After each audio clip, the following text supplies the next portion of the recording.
Dragon is the first private spacecraft to take humans to the International Space Station, and it's currently the only vehicle capable of returning significant amounts of cargo back down to Earth.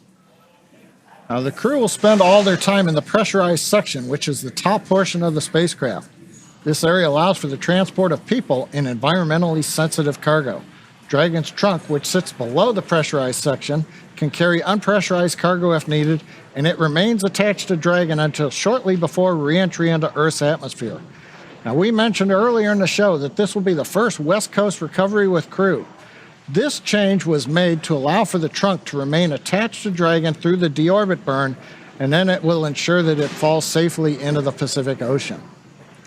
Like the Falcon 9 first stage, Dragon is also reusable. This will be the fourth flight for this Dragon named Resilience, which most recently supported the Polaris Dawn mission last year. And just like on Polaris Dawn, the Fram2 crew will have access to high-speed internet in space via the Starlink network. Dragon is carrying what we call a plug-and placer, a device that is linked to a Starlink terminal in Dragon's trunk, which is connected to a router, providing Wi-Fi for the crew. The placer is responsible for establishing and maintaining a laser communications link with Starlink satellites, which will be in orbit with Dragon.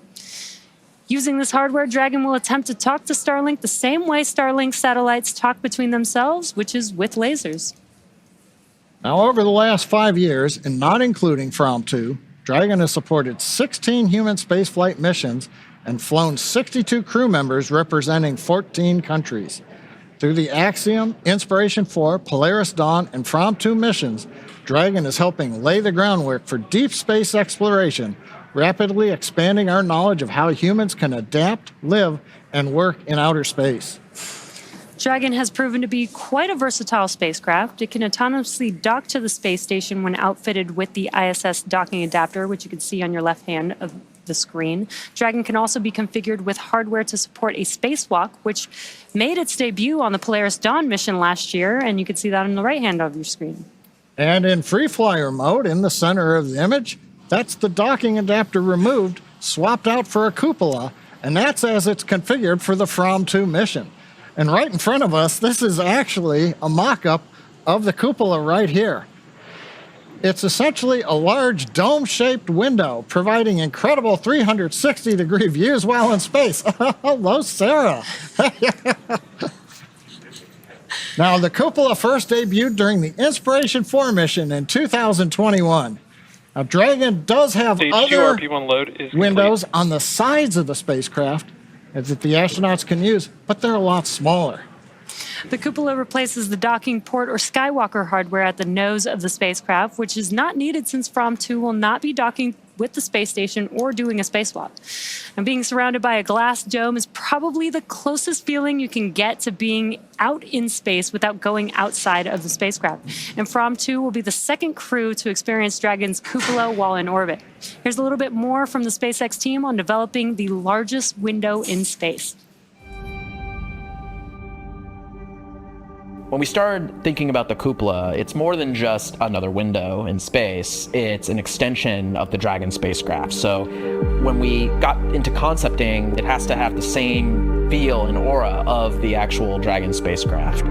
When you are go to open the forward hatch for cupola use, and please enjoy the best view off the planet. When the forward hatch first opens, you can look up and you see immediately that there's a large window up there with the 4 Draco shields protecting the bubbles from the Draco pulses. If you look at the videos from Inspiration4, you can see their jaws all drop just looking out the forward hatch, not even being in the cupola. The most notable thing to me is that it looks so simple on the outside, but the deeper you go, the more you uncover more complexities within it. There's 3 different bubbles that make up the cupola. The exterior-most bubble is our thermal bubble, which is designed to protect from micrometeorite debris that we could experience on orbit. The center bubble is the pressure pane, which holds in all the pressure. And the innermost pane is our scratch pane, designed to protect from anything that the crew inside might be doing. It's actually made from acrylic and polycarbonate layers, but you also have technologies that are in, say, fighter aircraft that are applied to the cupola. We have a coating called indium tenoxide, which keeps the temperatures down on the inside of the cupola space. All these aspects are tested on the ground and made sure that we operate safely and that we know that when the astronauts are going up there that they have a great time. What makes this the largest window in orbit? It's just the overall size of it. I feel like is just so immersive. Like you're inside of the bubble and you're looking out and space is literally all around you. I think the experience of having the cupola on Dragon makes it such that Dragon is the experience. Even when we fly our short duration missions to the ISS feels like the destination and the experience, whereas having the cupola on Dragon really makes Dragon and being inside the cupola the destination. When you get into the cupola, it feels almost like you're on a spacewalk. The Earth all around you, the stars, sunrise, sunset, getting up in there and looking out is a one-of-a-kind experience.